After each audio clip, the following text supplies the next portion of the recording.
for the CSCs involving Philhealth personnel in relation to the task force Philhealth created by President Rodrigo Duterte.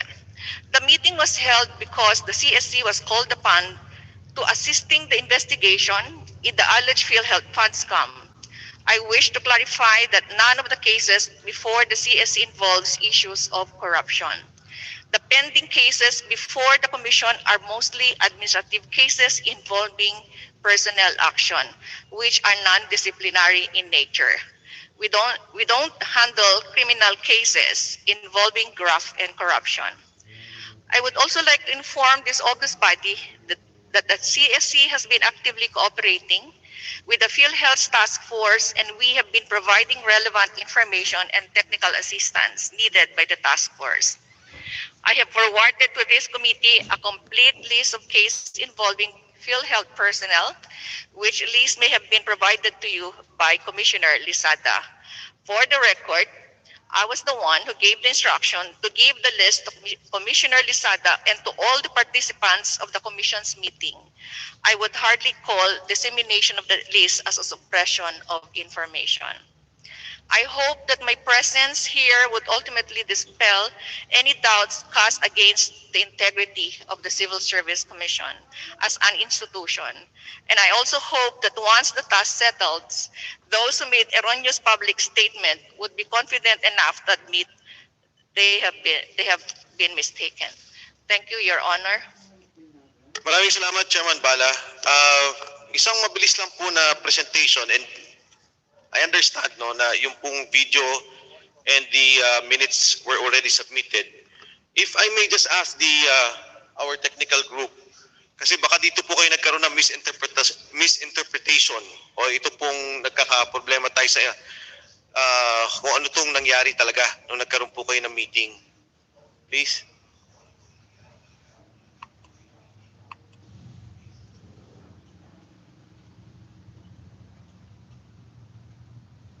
Mr. Chair, what is the purpose of the video? I think everybody should have the camera on lang for the prayer, and then after that,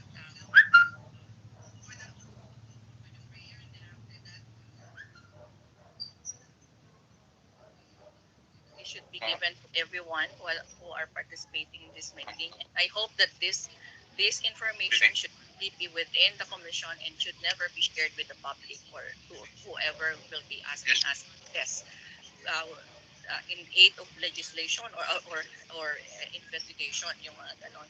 So I think medyo mahina po yung Mr. Chair, sound. I think we need to have some formalities here. First of all, who took the video? That is the official video of the CSC. Zoom meeting. But somebody should be able to tell us that that is the official Zoom, because anybody can change No, that is the official anything in Zoom. the video. Honorable Marcoleta. Yes, ma'am. What Mr. did Chair, Yes. Mr. Chair, Your Honors, we have with us the video and the transcription, and this is recorded because we are using the MS Teams, Your Honor. So, in fact, our director of the Committee on Commission, Secretariat, and Legislative Office is Liaison Office is here with us to Yes, officially. Chairman Bala, Honorable Marcoleta, that was exactly the Zoom that you sent us, that you forwarded to this committee. Mr. Chair, Yes. I am not here to make a judgment as to whether Commissioner Lisada or the chairperson is the one talking the truth, telling us the truth. But that particular Zoom does not make any sense. Because we cannot hear We cannot even hear it, and Yeah. nobody will testify that that is a complete and religious transcription of what really happened. No, the Honorable Marcoleta, that is the production of the committee based on the submission. Mr. Chairman, ito bang pinadala nilang Zoom that we have seen is the same video that you were saying a while ago? Yes. Pareho po ba yan? Yes. Can we also get the transcript? para at least maliwanag po yung No, ating no, napapanood. okay. Let me just clarify to the committee.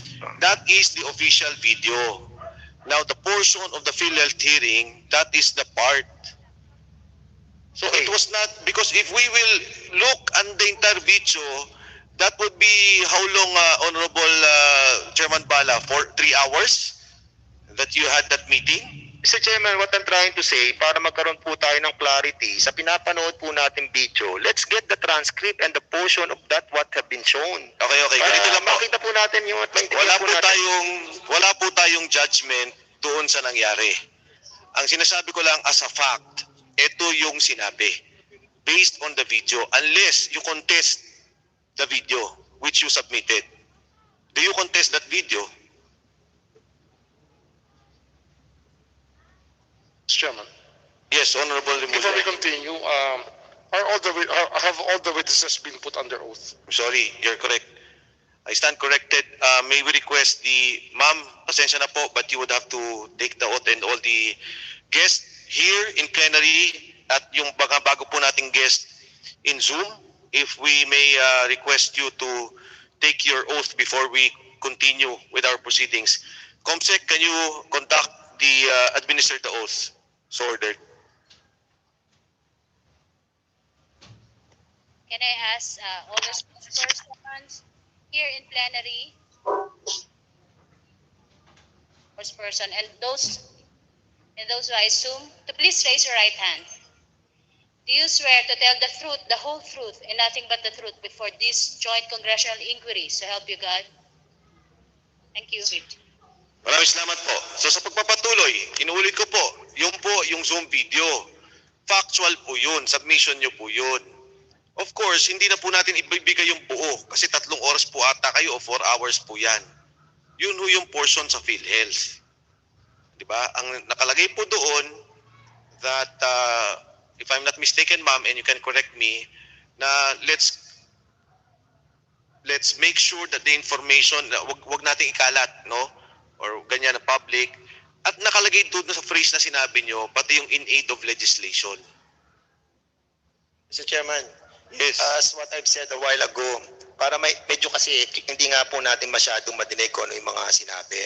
Baka naman pwede makita natin yung transcript, yung portion na sinabing yon, i-highlight po nila para makita po natin kung ano yung sinabi po nila, Mr. Chairman. Yes.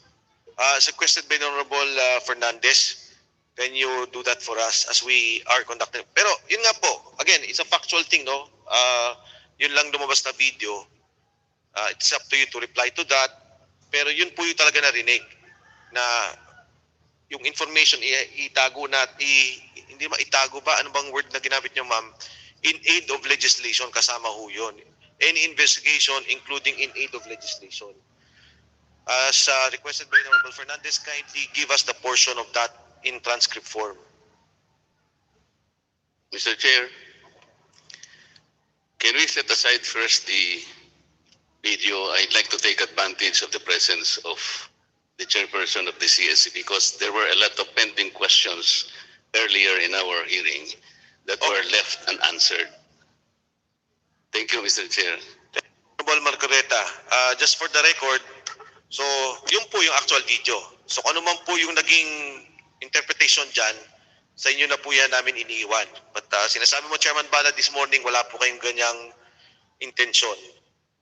In Zoom, may ganitong nakitang video, and but your presence here and the submission of documents, nagpapasalamat po kami. So with that, the Honorable Marcoleta, if you will allow. Thank you, Mr. Chair.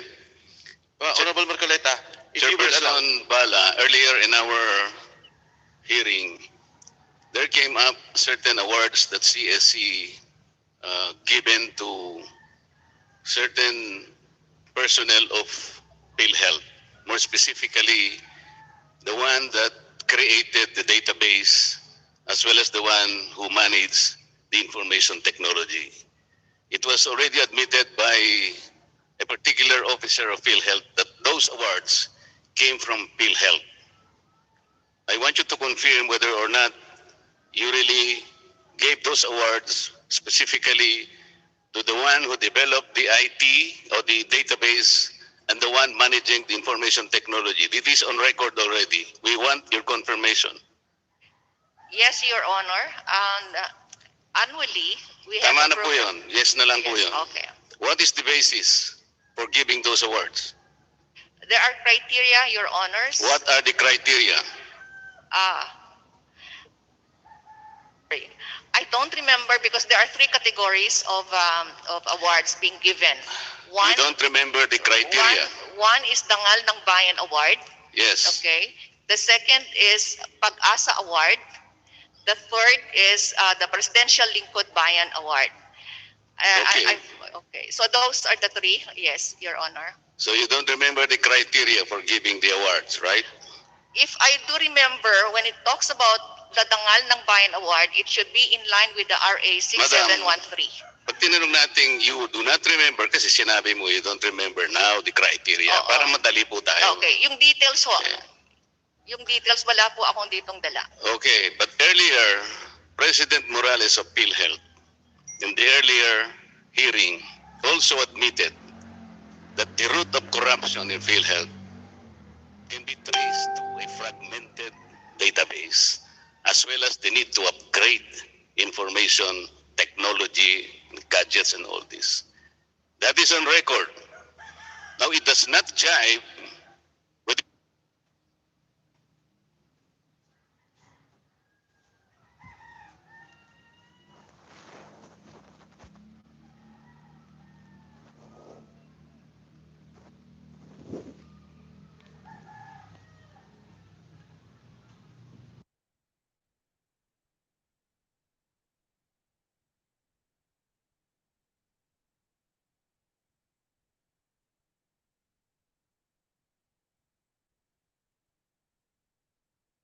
Philhealth at some point in time also requested that a particular qualification should be waived by Philhealth, particularly on certain managerial positions. Kasi po, sa rule ninyo, pag salary grade 24, master's degree ata ang pinapanagutan ninyo. Do you confirm the admission of one of the officers of Philhealth that when they requested for the waiver of that qualification, you granted the request? Do you confirm that? Inadmit na po nila eh. May I request Assistant Commissioner Why, Rosillo? madam? You are not competent to answer my question and you would like to Okay. revert to your assistant commissioner? Okay. No, it's not. Okay, let me clarify, Your Honor. Based on our records... Madam, may I repeat? Yes. That particular fact was already admitted by one of the officers of PhilHealth that they requested certain qualifications to be waived. Now, I want you only to confirm that. That is not hard to do. As far as our records, Your Honor, there is no request for exemption. Oh, okay. Vice President Mas, ikaw ang nagsabi noon. I can still recall. Hi, sir. Where are you? Is recognized. There's a resolution. You made the request, di ba? Sinabi mo sa amin. Now, the There's the chairperson of CSC is denying it. Sino nagsasabi sa inyo ng totoo? VP Mas, kindly turn on your mic for the record. It's resolution number 2000282, and this is signed by Chairman CSC. Oh, can you please show that to the chairperson of CSC to remind her that there was really a request and the request was granted? May request so at ginrant. Not only just a request, but granted request. Granted. Kaya nga. Oh, pinayagan. Pinapakonfirm ko lang sa kanya. There's no exemption, ha? Okay. Oo. Your Honor, Yes, Chairman Bala. the request was the amendment of the qualification standards for the Executive Vice President, Chief Operating Officer position in the Philippine Health Insurance Corporation. Oh. So we are saying here that it was more of an amendment, and here in qualification standards, we have already set. Yes, madam. Yes. Those amendments which you admitted or approved gave rise to the lowering of qualification. Kasi nga dapat master's degree sila eh. For example, Dr. Pargas, sa kanyang posisyon ngayon as Senior Vice President, dapat meron siyang master's degree. Sang-ayon na rin sa qualification ninyo. Kaya lang in-approve ninyo yung request to amend that. Kasi Dr. Pargas, kahit na hindi master's degree, pwede siyang mag-hold ng posisyon. Yun po yung punto. So, ang lumilitaw po kasi, Mr. Chair, yung pong qualification na hinihingi ng batas, siguro tama naman yun. Kasi pinag-uusapan natin, sinupin natin ang pondo ng Philhealth. So kinakailangan pati yung tagabantay, pati yung nandun, ibigay natin yung qualification na hinihingi ng batas. Pero kayo po, imbes na po panindigan ninyo yung striktong pananagutan na yon, nag-request ang Philhealth, bakit na lang ninyo binaba kagad ang qualification? So kaya po siguro, isa ito sa mga paraan kung bakit nagkakaganito ang Philhealth. Madam Chairperson, Okay. Thank you. ako po, sasabihin ko na sa inyo ito.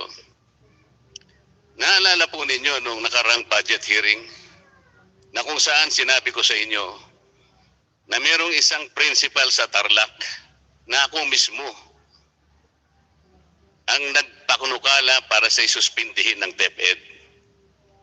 Ako po mismo, sapagkat nakita ko, panahon ng eleksyon, nagkunwari siya na tulungan niya isang bata na walang tuition fee, pero humingi siya ng pera sa isang kandidatong mayor ng Tarlac. Yun po ay pinatawan ng grave misconduct ng DepEd. At siya po ay nagkaroon po ng kaso. Sa makatwid, tatanggalin na po siya. Ang ginawa po niya, nag-appeal siya sa CSC. Sa inyo po.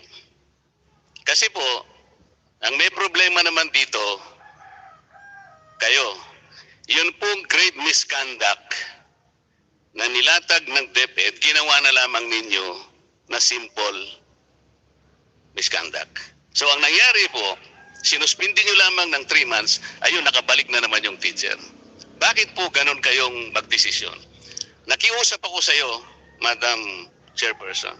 Sabi ko, ako ang personal na nagkasunto doon sapagkat hindi ko kayang sikmurain yung ganung gawain.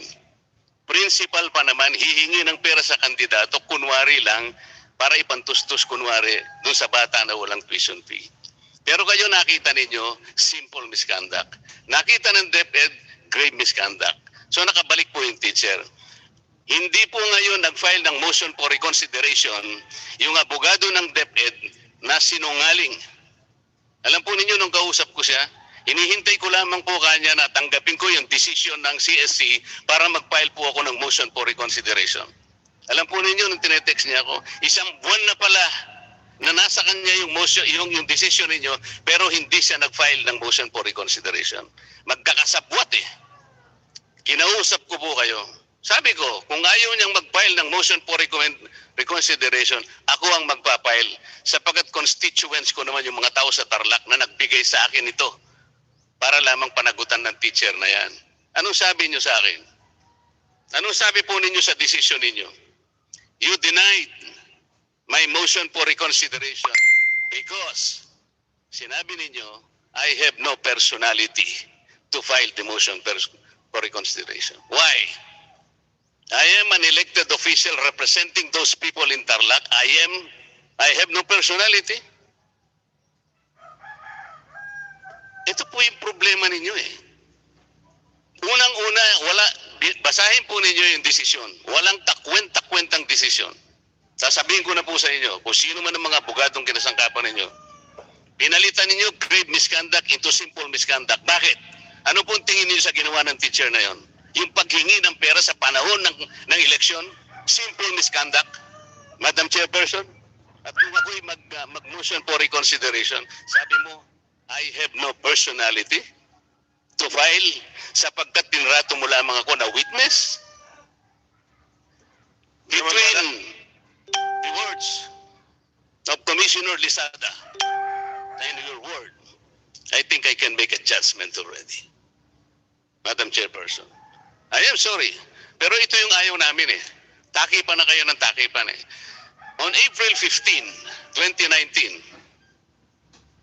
8 personnel of Philhealth who were charged for administrative offenses wrote you a letter. Would you confirm that? Chairman Bala. Your Honor, may I request I am our... asking you to confirm whether or not it is true. Sometime in April of last year, 8 officials of Philhealth, most of them are regional vice presidents, charged administratively. They wrote you an official letter asking you if you can meet with them, if you can give them an audience, a simple audience. Do you confirm that letter? Okay, Your Honor, Do you confirm that letter, madam? Hindi mo alam? I can show you that letter. It was received by your office. Yeah. Usually, when it's received by my office, we usually refer it immediately to the Office of Legal Affairs, Your Honor. So why don't you do it? If Chairman it is Bala. true that it's referred to your office, why can't you recognize it? You don't even know it. Chairman Bala, ito kung hearing natin ngayong umaga ay upo lang sa PhilHealth.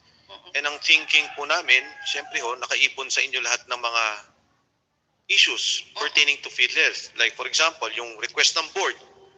Sinasabi nila meron, sabi nyo wala. Yung pala, nandyan yung letter, meron. Yung kaso ng Malo, we would think you're ready with that. Dahil ito lang naman ang pag-uusapan natin. Oo. Yung sinabi ko, if you read ho dun sa yung una na case tungkol dun sa request for amendment, it's more of amendment. It's very clear in the decision of the commission. Okay, and this was signed, both of us, Commissioner Lisada and myself. So there's the qualification standards states education, master's degree or certificate in leadership and management or CPRO, completion of degrees of Bachelor of Laws and Doctor of Medicine or Career Executive Service. And I think when we mentioned bachelor's degree in accountancy, that was additional. It's not an amendment, Your Honor. We still maintain the master's degree or certificate in leadership and management, completion of the degrees of Bachelor of Laws and Doctor of Medicines or Career Executive Service or Career Executive eligible shall be considered to have met the master's degree requirement. And there was this resolution that was mentioned here, that completion of the degrees of Bachelor, this is on page, so we mentioned, Your Honor, na it's not just the Bachelor of Laws, but should already include the bachelor's degree in accountancy. Ano po bang tuntunin kapag salary grade 24? Sa tuntunin ng civil service, di ba, master's degree? Yeah, yes, Okay. Your Honor. Kasi ang requirement ng... Ano po yung salary grade ni Dr. Pargas? Dr. Pargas, ano salary grade mo? Mr. Chair, salary grade 28 po. Oh, sa tuntunin ng CST salary grade 24, dapat master's degree. Salary grade 24, wala siyang master's degree, di ba? 28, mas mataas pa nga yun eh. Doctor of Medicine. Huwag na natin pag-usapan ng detalye na yan, Madam Chairperson. Alam mo, kukunti lang ang panahon namin eh. Ito yung sinasabi namin. Yung dapat sana natuntunin ay dapat ninyong panagutan. Hindi ganun lamang. Masyado kayong maluwag eh, pagka PhilHealth. Kasi minsan PhilHealth, pupunta sa CSC yung opisyal ninyo. Meron yata ngayon, Mr. Chair, no, opisyalis o attorney 4 yata o attorney 5 ng civil service galing sa PhilHealth. Pero itinatanong ko po sa inyo kanina, Madam Chairperson, may sumulat sa inyo eh. 8 inasunto, administrative charges na PhilHealth officials. Nakiusap po, sumulat sa inyo na kung po pwede sana ibigyan nyo sila ng audience. Binigyan nyo po ba sila ng audience? April po yon, 2019. Bakit po? Ba tayo niyong kausapin? Ito nga po nakikita namin merong pagkakasalungatan eh. Okay. Merong grupo dito, merong grupo doon. So kapag ang grupo wala wala siyang tulay sa inyo, ganun po yung nangyayari. If you can give us the names, Your Honor, because they're just, we have many cases that are in our folders right now. So,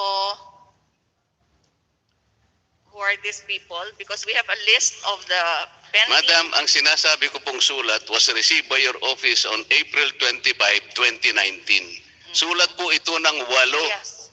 sa mga naasunto. Humihiling sa inyo ng konting panahon. Ang tinatanong ko po, hindi pala ninyo alam to eh. Bakit? Baka naman hindi ka panalig po ninyo ito, kaya hindi man lang nyo. Okay. Kasi po kami, may sumulat ng gano'n, nakikiusap. Hindi po pwedeng hindi namin harapin eh. Your Honor, may I again, what is the date that was received? Because I have a list here. April 20, April 25, 2019. 2019. April 5. Ang petsa po ng sulat, April 24, 2019. So tinago po siguro ng mga kasamahan ninyo dahil sa baka hindi nila kabalahibo itong mga ito. Ito po yung nahalata namin eh. Kaya nga po malinaw, parang talagang may sinusuppress talaga dyan eh. Pagkatapos makikinig po kami sa isang video na hindi naman namin alam kung sinong kumuha niyan. Maubos lang po yung panahon namin. Okay. April.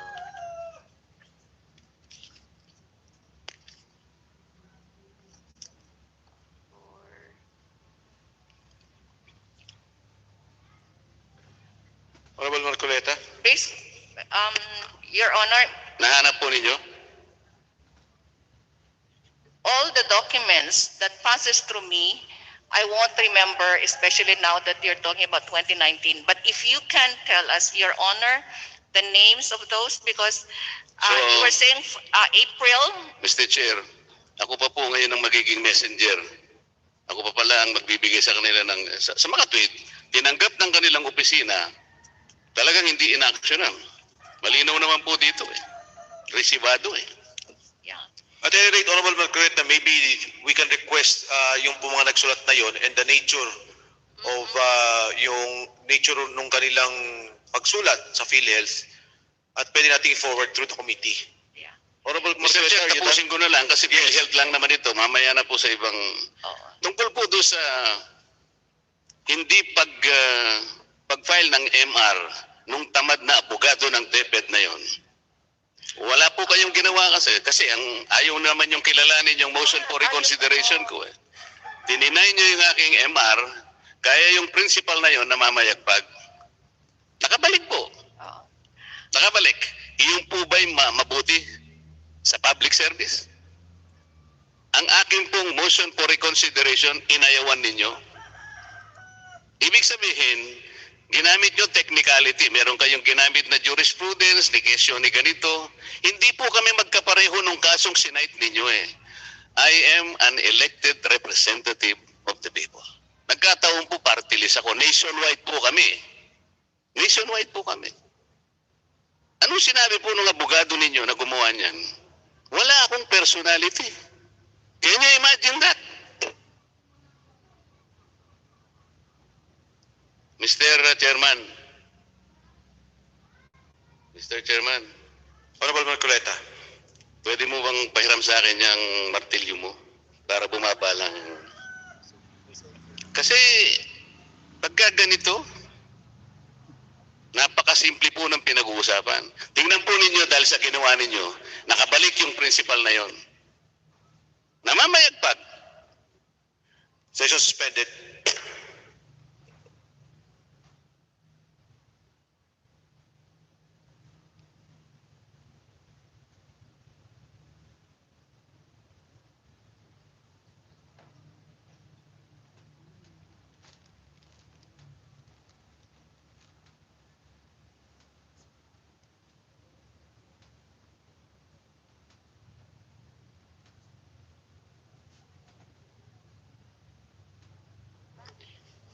Hearing resumed. May I request, Mr. Chairman. pwede bang pakiusapan yung ating mga kasama rito sa plenary? Bigyan niyo po ng tubig si Honorable Marcoleta. Honorable Marcoleta is recognized. Ako muna. Sige, medyo patatawa na lang ako, Mr. Chair. Kasi pagka kasi hawak ko yung martilyo mo, yan ang papakalma sa akin. Alam naman ni Congressman Barberson, kasi matagal ko ng barkada yan. I will wind up, Mr. Chair. Ang nakikita po ninyo is a pattern. Imbes na po ang civil service talagang gawin ang tungkulin, ituwid ang pagkakamali, silang maging kasangkapan para palutangin ang totoo. Lalong-lalo na sa Philhealth, ang pagsisinop, pangangalaga, pagproteksyon ng fund, kailangan. Kailangan bang ang isang constitutional body kagaya ng CSC, dapat sila yung malaki ang ano dyan ang contribution ang pagtulong Huwag ninyong pabababain po yung standard po ng mga taong pinagtiwalaan po na sila ang magkukumpuni o sila yung magsisinop ng pondo ng PhilHealth. Pataasin pa nga dapat natin Ang pattern kasi malinaw Mr. Chair. Napakilaki ng pattern. Nakikita ko yung sa buwatan, mga PhilHealth, mga DepEd.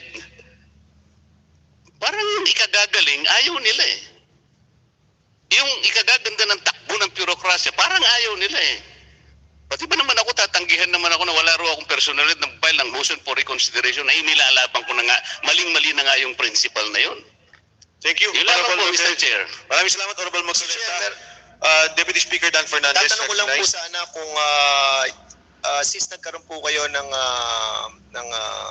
parang hearing with all your commissioners and those from DOJ as well about sa mga pending cases ng Philhealth ay lahat po ba ng mga pending na kaso na to nasaan na po ba to? Nasa inyo po ba to? Or naipadala nyo na po sa DOJ? Yes, we did, Your Honor. And yesterday, we also already forwarded the list to the Secretariat of this committee, Your Honor. Mr. Chairman, did we ask for the copies of nung rin also, the mga pending cases? Nandito na po. Sinumitin na ng Civil Service Commission yung pending cases nila at pati yung mga past cases na hiningi po natin. Yun lamang po, Mr. Chairman. Maraming salamat po. Mr. Chairman, Honorable De Mulya. I want to ask the Chairperson Bala about the PhilHealth qualifications of senior officers. Are all of them CSEE or CESO eligible? Or CESOs at least? Lahat po ng Senior Vice President ng PhilHealth. Madam Bala. Thank you, Your Honor. Just to put it into context, the qualification standards that was set by the Civil Service Commission was for generic positions. For example, if you are salary grade 24, it's a generic. But and then at the same time, we also say that the agencies are allowed to set higher standards. Yes. In the case of the positions in the Philhealth, they use the generic, Your Honor, because the approved plantilla position did not specify that there is such a thing as SVP for legal, SVP for actuary. There's none. So they just use it. So that on the basis of the submission of the appointments of these people, our regional offices attested them because they meet the minimum requirements. So, Madam Chairperson, ilan ang approved plantilla positions sa Senior Vice President ng PhilHealth? I'm sorry. How many plantilla positions? Maybe Mr. Mas can answer that also. Yeah. Ilan ba ang approved plantilla positions ng Senior Vice President ng PhilHealth? 7. Dino on the record, 7. What are these 7 positions? Sa plantilla, describe the plantilla of the 7 Senior Vice President positions. Ano yung plantilla nila? Positions. Mr. Mas.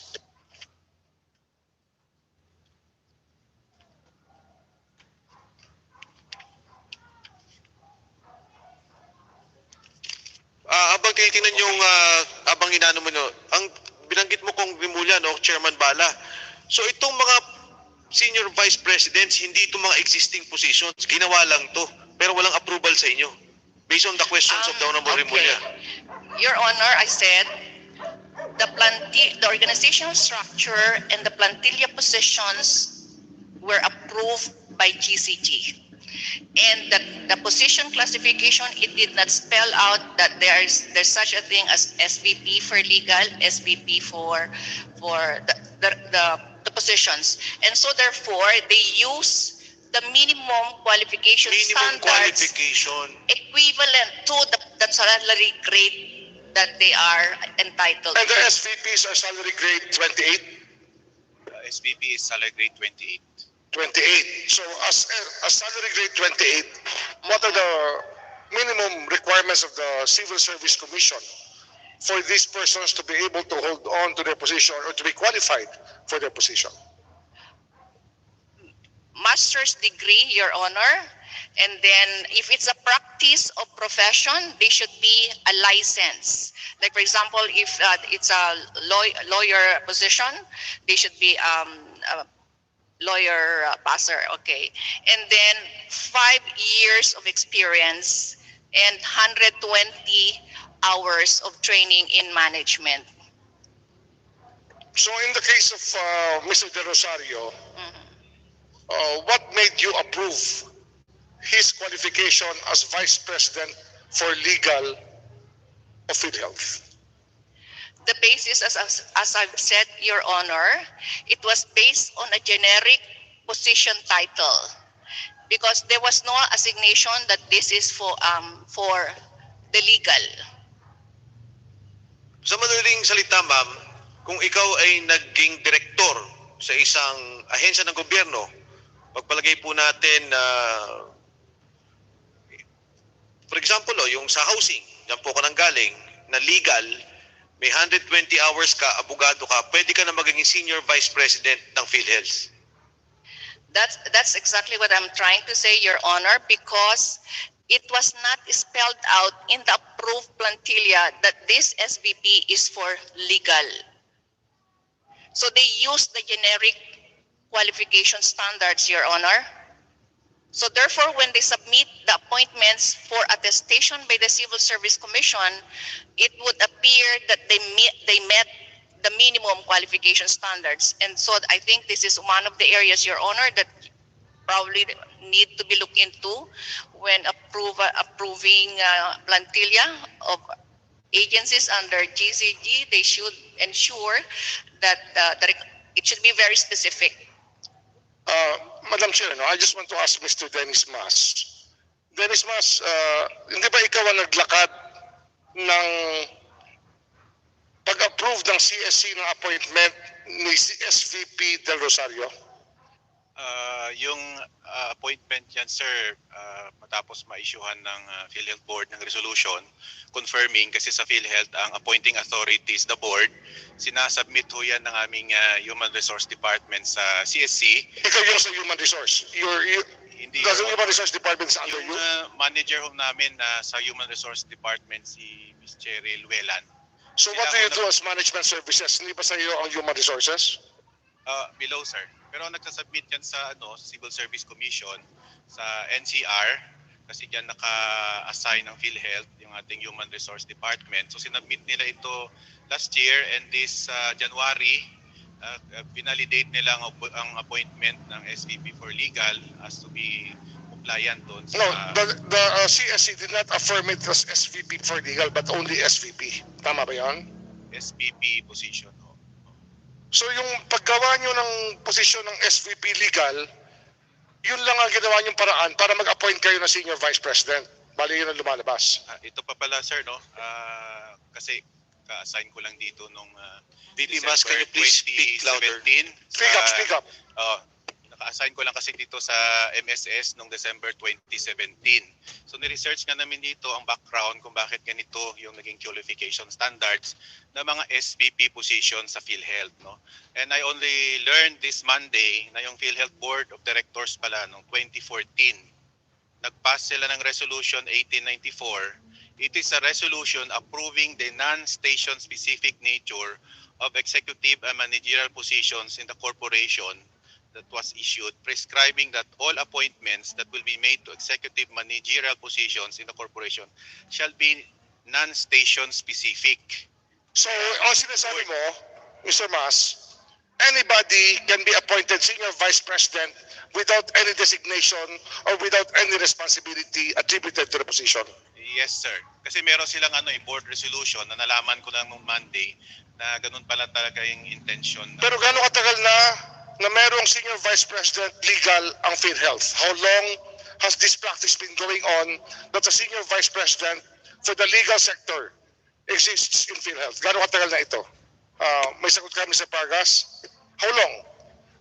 Ever since you were in Philhealth, lagi ba kayong may SVP for legal?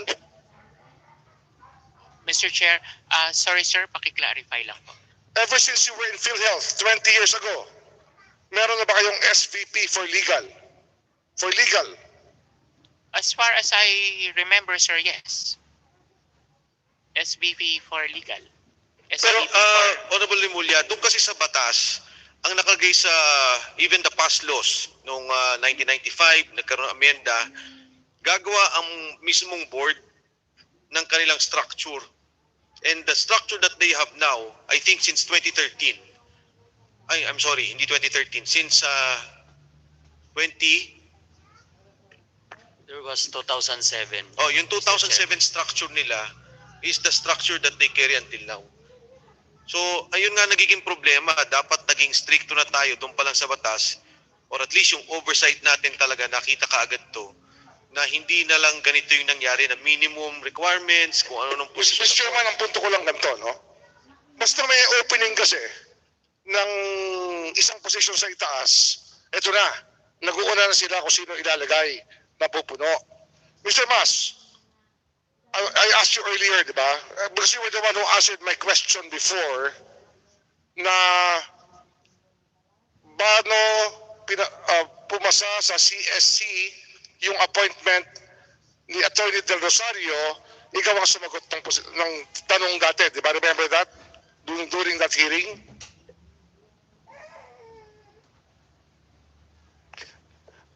When I asked Attorney Del Rosario about his appointment as SVP for legal, passing through the Civil Service Commission, you spoke up and said that there was already a lowering of qualification because you were the one who spoke to the CSC about it. Tama ba yan? I can't remember that, sir. What I said earlier was that yung appointment niya validated na ng commission noong January of this year. So Can you speak validated louder, yung kanyang please? opinion, ibig sabihin yung kanyang qualification standards ay validated and then na-meet niya. Kaya ang tatak sa kanyang appointment, validated. Mr. Mas, si Mr. De Rosario has been a close friend of yours since the 1990s, am I correct? Magkababayan kayo? 1998 pa yan, sir, na hire siya. Ako naman 2000. So we come from the same province. Pero wala siyang kinalaman kung bakit ako na. And in the same high school, from the same high school? Oh, yes, sir. The same school. Pero 1 year ahead siya sa akin. 1 year ahead. Ang nanay mo, teacher niya, di ba? Hindi, sir. Yung nanay ko college teacher, hindi. College teacher. Yes. But you went to the same school Yes, sir. Sa with Mr. De Rosario. Antique National School. Pero ahead siya sa akin. Kailan ka naging SVP, Mr. Mas? Ako naging SVP ako October 24, 2017. 2017. Yes. Ilang taong ka nung naging SVP ka? How old were you? 45 ako ngayon. 42 siguro, sir. 42. You were 42. So you hold a master's degree, Mr. Mas, or are you a CPA? Meron ho ako, sir, bachelor's degree. Meron akong dalawang diploma sa Human Resource Management. Meron akong diploma in Urban and Regional Planning. Meron sa UP. Meron akong dalawang master's degree ulit sa UP, Master of Management in Public Management at saka Master of Arts in Urban and Regional Planning, of course sa UP. And then nakaroon ako ng PhD sa UP din, Urban and Regional Planning. Pero kinuha ko ito nung na-employ na ako sa Philhealth. So, as Management Services Senior Vice President, di ba yun ang designation mo? Management Services Senior Vice President, tama? Yes, sir. The managing two departments, Human Resource at saka yung Physical Resources and Infrastructure Department. Meron akong diploma in Human Resource Management. Sinabihan mo ba, Mr. Mas, si Mr. De Rosario na mag-apply for Senior Vice President? O sir, nag-apply sila sa Senior Vice President pero hindi sila more than 5. Kaya nangyari doon, kasi ang role talaga ni Human Resource Personnel Selection Board is to shortlist 5. Maraming nag-apply pero hindi, parang 4 lang yata o 3 pagkatanda ko. So lahat sila ni-recommend and then sinubmit yun sa Board of Directors ng Philhealth. So sila pumili from among the applicants na sinubmit. Yung mga nag-apply ba, puro abogado, Mr. Mas? Ano sir? Yung mga nag-apply, puro lawyers? Are they Oo lawyers? sir, yung mga nag-apply, mga lawyers, may isang USEC, may isang taga-Philhealth din, na mga lawyers silang lahat. Was Mr. De Rosario the most senior of all the lawyers who applied? 2 years lang siya sir, as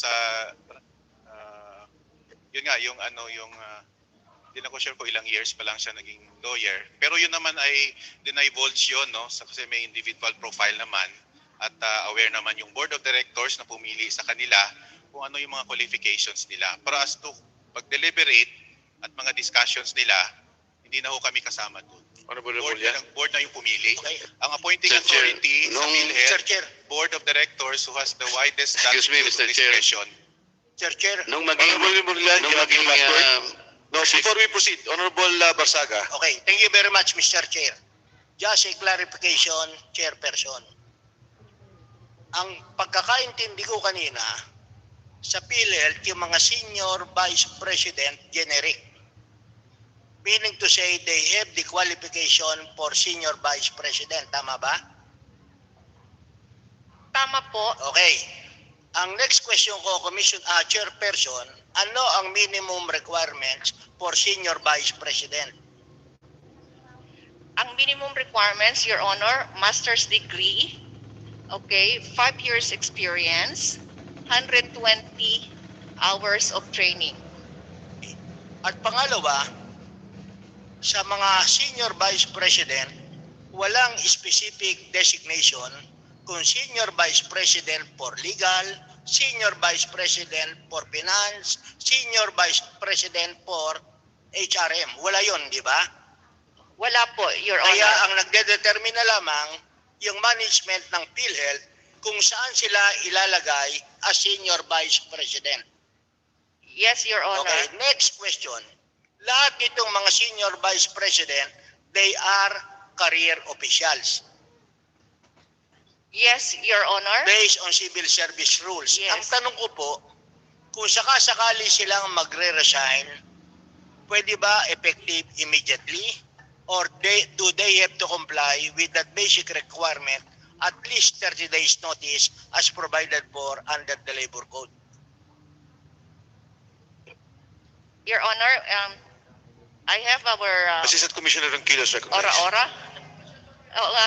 Yes, Oh, Your I know Honor. him personally. Good morning po. Go ahead, Magandang umaga Attorney po, Ronquillo. Your Honor. Sa ating pong rules on resignation, hindi po pwedeng effective immediately. Pero, ang requirement po, dapat meron siyang notice of resignation. The resignation must be accepted by the head of office, and that notice of acceptance is given to the person resigning. The moment he receives the notice that his resignation is accepted, that is the time that the resignation becomes effective, Your Honor. Ano tayong 30 days? Your Honor, the 30-day period will apply if the head of office refuses to act on the letter of resignation. So, for example, if he files a letter of resignation and there is no action, within 30 days, it will become effective. So, because we want to clarify, katulad ni Atty. Del Rosario, nag-resign siya in spite of the fact that we have so many legal cases which we have to clarify with him. Ang tanong ko, inaccept na ba ng board? Attorney Mangawang is recognized. Yes, Mr. Chair, the resignation of Jojo Del Rosario was accepted yesterday By the board or by Mr. De Jesus? by the board, Mr. Chair, because it was the board which appointed him, so it is also the board that must accept the resignation, sir. Was there a board resolution regarding the acceptance? Sir, I'm still drafting the board resolution because the board meeting took place only yesterday. So, wala pa kayong minutes. minutes are still being drafted, sir, but I can issue a secretary certificate Pero to you. next question, hindi ba kinonsider ng board na hindi dapat muna i-accept ang resignation sapagkat alam naman natin ang ongoing investigation involving so many cases na ang makakasagot ay yung head ng legal, si Attorney Del Rosario. So okay lang sa board. So sa madaling sabi, ang nakikita namin ngayon, kahit sino sa inyo pwede mag-resign pagkatapos wala na kaming matatanong. Ang sasagot naman ng papalit sa legal, I was not yet the head of the legal during that period and I do not know all those cases, which is a familiar answer coming from the Philhealth officials. Okay. Honorable Barsaga, ang isa po kong difficulty natin dito, pwede naman po natin i-compel kahit private person to attend. Pero hindi na siya on behalf of Philhealth.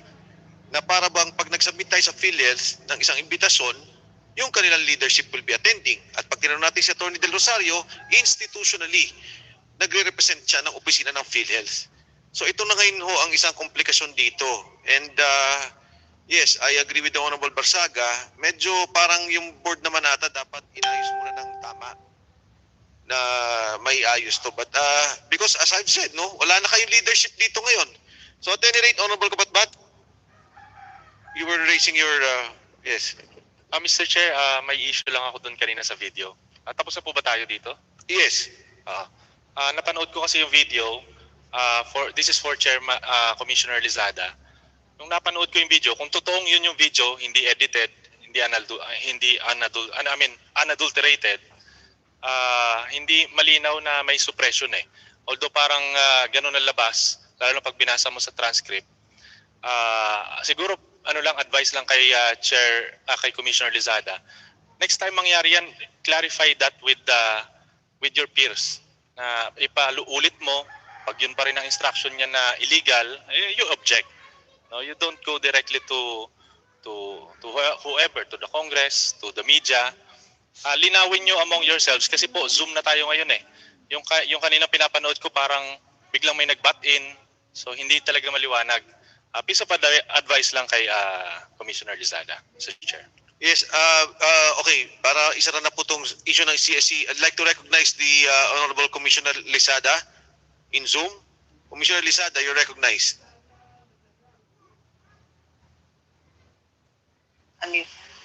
Thank you, Mr. Chair. Good morning po. Sir, can you hear me? Yes, we can hear you. Go ahead. Going back ho dun sa 30-day notice, under our rules po, Section 104, Rule 10, the general rule is that there should be a 30-day notice exemption. It can be earlier, provided that the employee and appointing authority mutually agree for an earlier period. And Section 104, Paragraph E, the appointing authority can suspend the effectivity of resignation when a national emergency has been declared by the appropriate authority. Just sharing po doon sa 30-day period na tinatanong niyo ho kanina. Regarding ho doon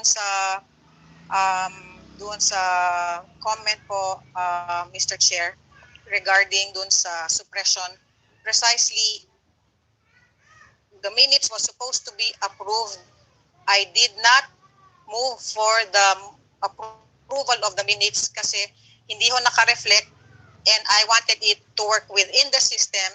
Kaya nag-prepare ho kami ng memo to include na yung phrase po niya na this information should not be shared with the public or anyone who will ask us in aid of legislation or investigation should be reflected in the minutes. Sir, it came out because I was asked during the last hearing and I would have wanted to correct it within the system. Kaya nga ako naglagay, gumawa ng memo. Thank you, Mr. Chair. Commissioner Lizada, thank you for that, Honorable Kabatbat. Your comments are duly noted.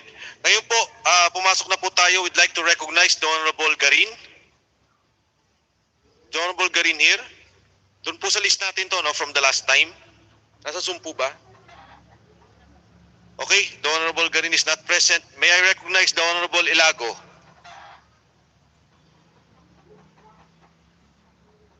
Okay. Okay, with that, we now recognize the Honorable Dan Fernandez. Okay, maraming po salamat, Mr. Chairman. At akala ko ito na po yung huling araw natin ng investigasyon. Meron pa pala po tayong isa.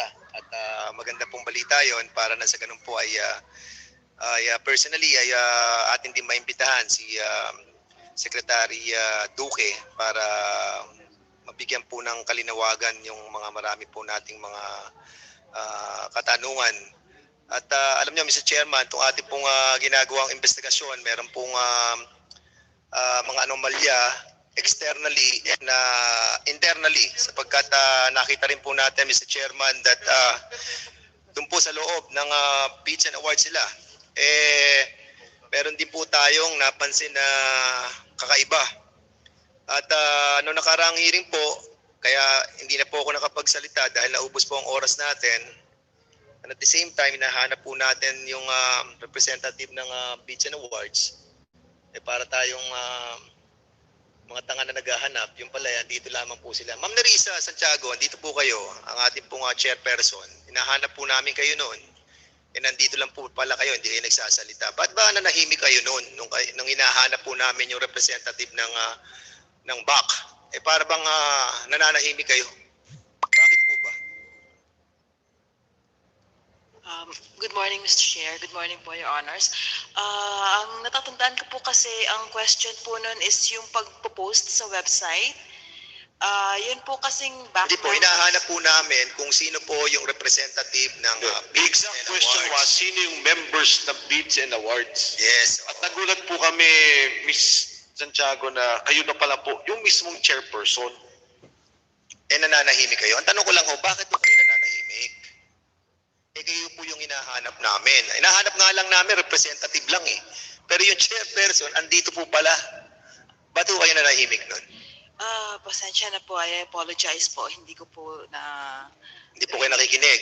Hindi ko po na... Ganun po ba? Alam niyo, Mr. Chairman, Fernandez, if I may ask lang, ma'am, actuarial po kayo, di ba? Yes po. Opo. Kayo po yung head ng actuary ng Philhealth.